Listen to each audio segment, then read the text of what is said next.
160 South Koreans are making a 3-day visit to the North Korean capital from today. Now, the trip is for a joint event organized by the two Koreas to celebrate the 11th anniversary of their 2007 summit agreement called the October 4th Declaration.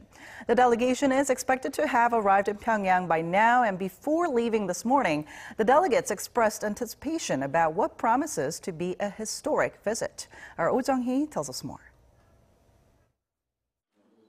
For the first time in 10 years, South and North Korea are holding a joint event together in the North Korean capital.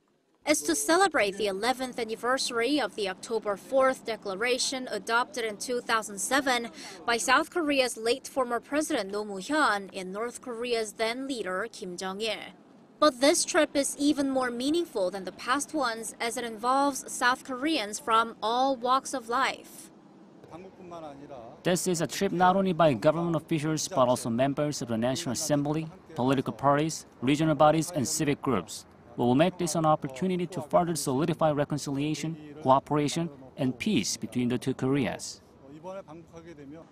Seoul's delegation is co-led by the Unification Minister Cho Myung-kyun and Lee Hae-chan, chairman of the Roh Moo-hyun Foundation and the leader of the ruling Democratic Party.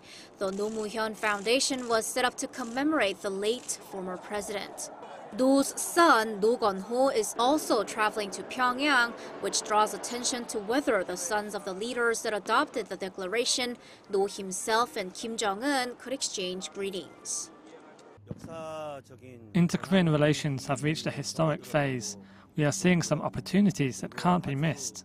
I think former President Roh will appreciate the efforts by many, especially the devotion shown by President Moon Jae-in.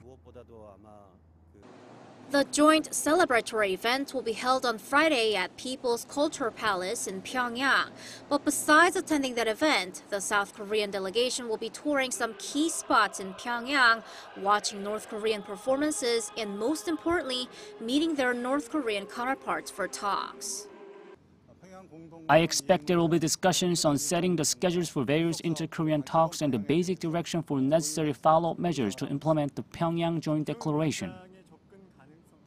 It's expected the Unification Minister could meet Lee Sun-kwon, the chairman of the North Reunification Committee, for high-level talks.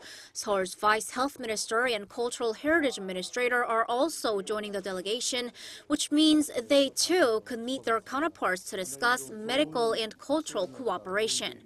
But it remains to be seen whether the South Korean delegation will meet North Korean leader Kim Jong-un.